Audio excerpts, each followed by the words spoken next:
Hi guys, it's Michele. Today I'm gonna do a review of the T-44-100.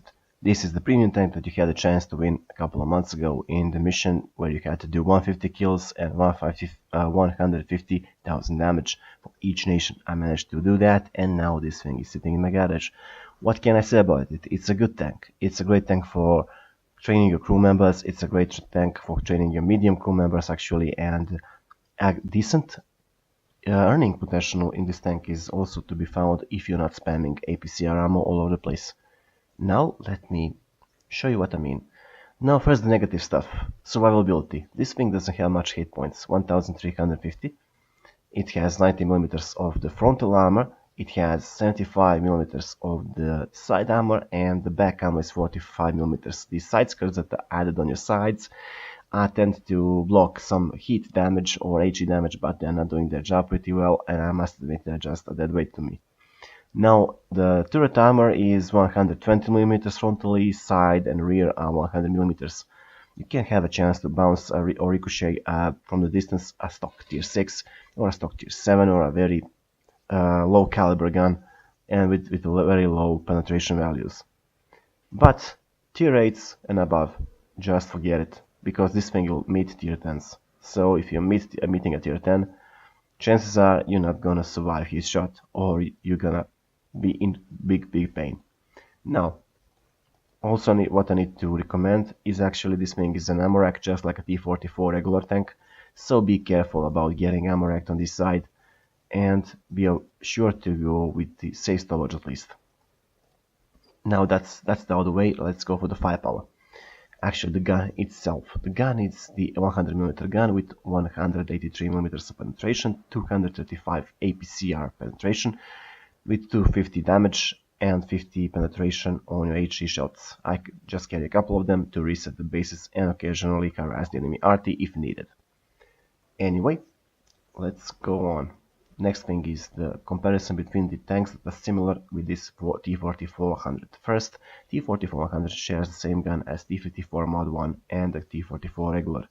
The Object 16 has a bit better gun than these guys, so it has a bit better penetration and damage.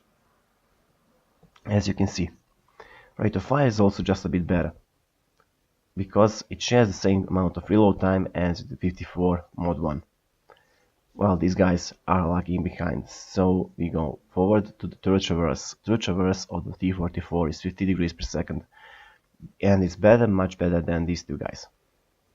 If you go for the aiming time, it's 2.11 seconds and 2.21 for the regular T-44, which is still a bit better than the T-54 Mod 1. The dispersion at 100 meters 0.34, while the other guys have 0.35. So this gun can actually hit the weak spots, or at least have a chance to hit them. Now let's see this other things. Average damage per minute at the Object 416 is in the lead, but the other guys are not far behind, with the T-54 Mod 1 being the second, and these guys are just a little bit lagging behind. So ability, as I said before, T-44 is very bad with surviving shots. Object 416 is not much better, but it has a much lower silhouette, while the 54 Mod 1 has a hull armor which is 120 frontally and a turret which is 180 frontally, so it's a bit better than T-44 in the, how can you call it, the protection system. But these values, when you face tier 10s, is basically much diminished. Now when you go for the speed, T-44-100 and T-44 are basically dominating for a bit, because this thing is only 2 km slower than T-44-100, while this thing is almost for 6 km or maybe 8 km slower going forward, and also 2 km slower going backwards. So the engine on the 54 Mod 1 is a bit lacking, while T-44 has much better engine power. Traverse speed in degrees is best for the Object 416, because this turret cannot turn all the way around, and that traverse speed is a life or death for this tank. T-44-100 has also decent reverse speed, which is much better than the T-54 Mod 1. or just a bit better than the T44 regular. Actually, not just a bit better, it's almost 10 degrees better. Actually, it's 8 degrees better. So T44 100 definitely has an advantage over there. Spotting system, actually, the view range is almost the same for all guys, but the T4054 mod 1 is lacking a bit. So, this is the comparison for the T44-100, and if you're wondering what skills should you use, I recommend Sixth Sense and Repairs as second skill. While in your gunner, you can do with the Deadeye, or if you can go with the Snapshot. Also, the second skill on your driver is actually can be Smooth Ride with Repairs or Clutch Braking with Repairs. And don't forget to go with your loader with the Safe Storage, which is a must-have. After that, Repairs, Adrenaline Rush. After these two skills, you can later reset, add the Brothers in Arms, Repairs, couple of extra skills that I just mentioned, and continue with that, developing it forward. Okay, let's jump out of the garage and see how this thing handles in battle.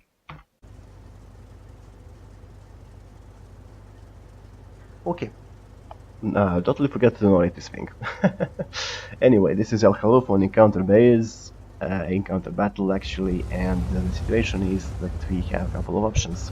We can go the fast medium line on the G8 where our Chaffee is going at the moment and back them up, or we can go over here and back our heavies up. The question is, if you go on C2, basically C2 to the C4 area, you can actually cover the gap itself, you can cover the heavy road, but the problem is that you need backup from your own team to provide certain amount of firepower. Now, let's see. We have options. Many options. We are lucky that we didn't got spotted, so enemy are still sleeping, luckily for us, and I'm going with my T44 right here. And I'm hoping that I'll catch a couple of enemy cavies on the sides and get a couple of shots on them. That's my first idea. But, as you can see, plans don't go as well. So, as I'm peeking forward, I'm finding out that the Hellcat just arrived and I managed to get one shot into him. While I'm reloading mine, I don't want to force it too much, and I'm forcing now the stock Hellcat, actually, I think that's stock Hellcat, to bounce from my upper plate, but the enemy Schwalpanzer 58 doesn't seem to bounce my gun, my armor, because its gun is much better. And as I said before, don't risk it too much, and I managed to be a fool and risk it just a bit too much over here, because there's the enemy Patriot and the Schwalpanzer, and there's the enemy VK. We managed to get another snapshot into the VK, and before that we managed to do another snapshot into the IS-3 on the side armor.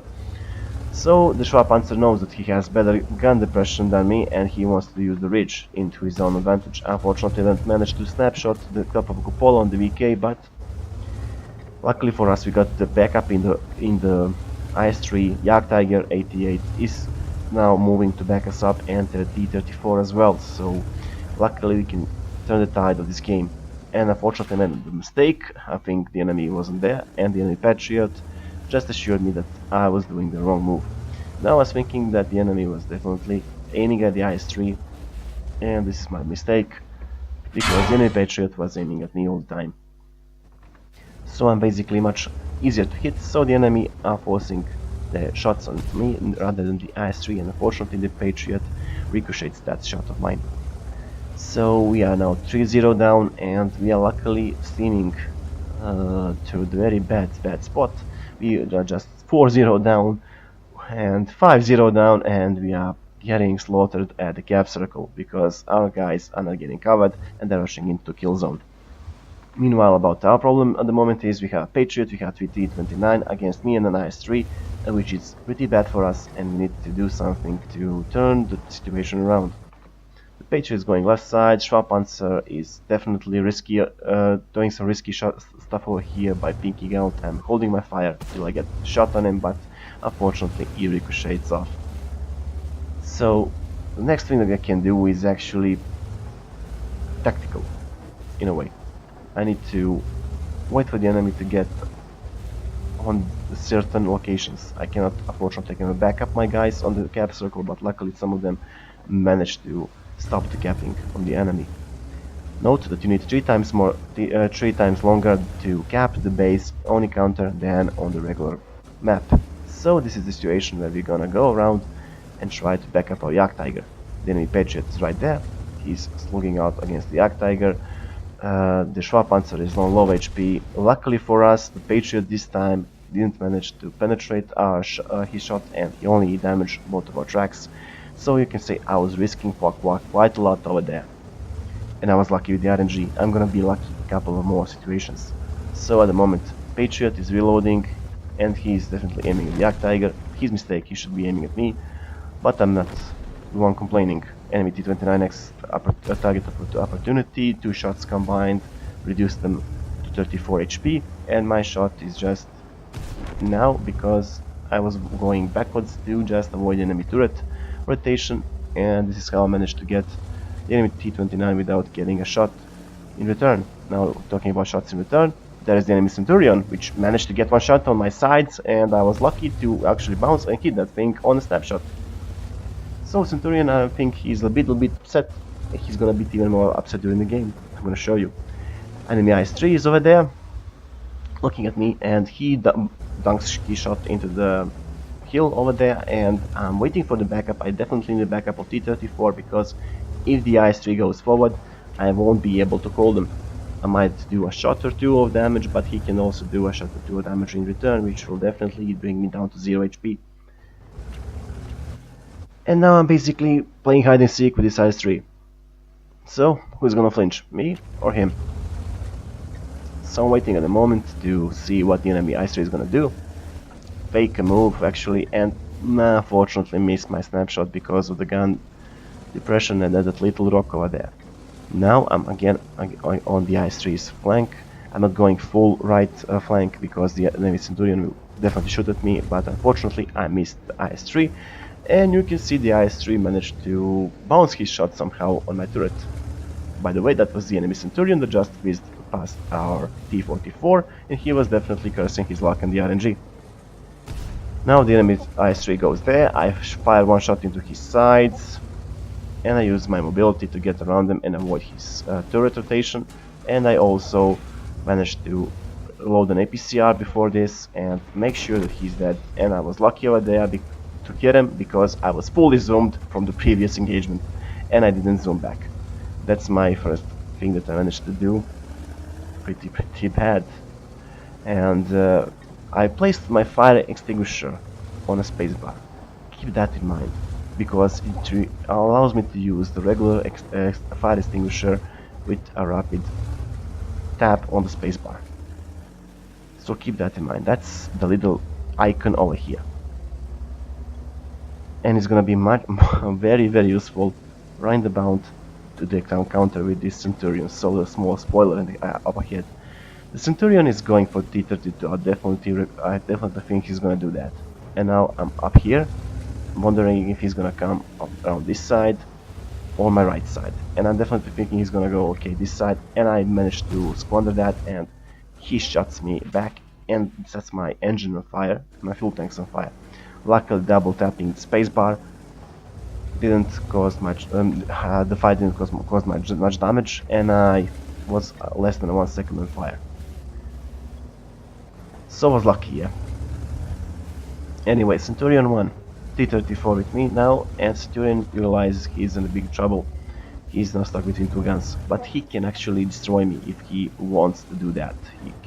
We can trade shots, one shot for each other, and we can destroy actually each other, or he can destroy me if I don't manage to get him down low enough. So Centurion 1 aims at me, aims at T-34. It's a definitely good tank. I must split his attention, and when his attention is divided, I can then use my gun to jump out and do a snapshot. Now he fired at my ally. He fires at him, managed to set him on fire, and this is the shot when the enemy will be definitely a bit pissed off. Remember that I'm aimed full at him. He's aiming at me. Let me just show you. While I managed to get him, he managed to bounce off my turret right there. So it's a good thing that he managed to get this guy down. T34 was sleeping before, but luckily for me he woke up to save my ass in the end. And a bit of RNG saved my ass in this encounter. Speaking of RNG, let me show you how the RNG works when it's working against the enemy. Shot on the move, hit on the Dickermax, first shot on the IS missed, T34 firing at me, and whizzed past my tank again. Now this is the RNG. The Dickermax has a very good gun which can do I think 300 damage, close to 300 damage on a high roll, but I'll be lucky if the enemy doesn't roll that high. What do you think? Is the enemy gonna roll that high if he hits me? Dickermax, and for 292 damage on 16 HP, that's what I got at the end. And let me be honest with you, I wasn't very confident that I'm gonna survive this game at this point. But look, don't give up. Enemy Dickermax pulling back, which means one thing, he's trying to get me spotted for the another tank. If the T32 is not aiming at me, then definitely the IS is.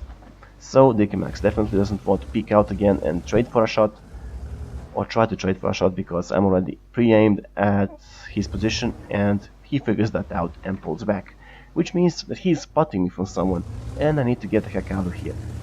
So I'm using the speed of the medium tank to relocate myself. When relocating, I can actually do something like being lucky enough to survive and win against these guys. Yeah, I think I spoiled that a bit. So let's go around the corner so we can see what's up. And the IS, as I said before, was going after me, but when he realized that I wasn't there anymore, he just decided to slow down a bit. So the IS Dickermax T34 are against my T34. If all three of them go at him, they can easily kill him. But they are divided, they are going separately one by one, and the T34 in my team will have no problems dealing with them. Enemy T34 blind shotting over there, and as you see by the base capture, I managed to blind shot an enemy T34. Didn't kill him, but at least I managed to reset the cap. So at the moment I'm thinking, shall I go for the T34 in my allied team to back him up against the IS, or should I go for the capping T34? Now I'm thinking to go for the capping T34, but as you can see, his turret is just a bit aiming too close to me, and now that he spotted me, I don't want to go there. IS is one-shot kill for our T34, and he manages to do a mistake and goes head on into the turret of the T34, which basically sends him to garage. And that's one enemy only. And let's see what we managed to do with my T44-100. Okay, the mastery badge is there, Ace Tanker, Hand of God, Bruiser, Duelists, Firefly Effect, and High Caliber, followed with the Top Gun. So with all the things managed without the premium account and ×3, very decent amount of system score that I managed to do. Now let's see the amount of damage and stuff like that. Damaged 4,373, which is decent, even if I do say so myself. This T44-100 also managed to earn 1,469 experience points. The detail report said that I managed to do 27 shots to fire actually and hit with 23 of them, but I only penetrated with 21 of my shots.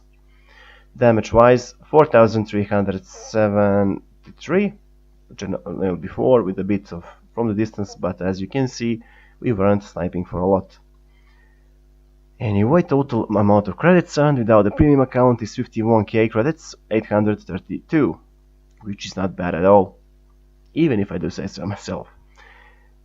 Okay, the regular experience on ×3 ends up to be 4,554 experience points, which is not bad at all. Now, if you wonder how the T44-100 can be played, well, this is the little showcase for you. Was it worth the grind? Was it worth the effort? I think it is. I think it was. So, like if you do, subscribe if you want to see more, and I'll catch you all next time.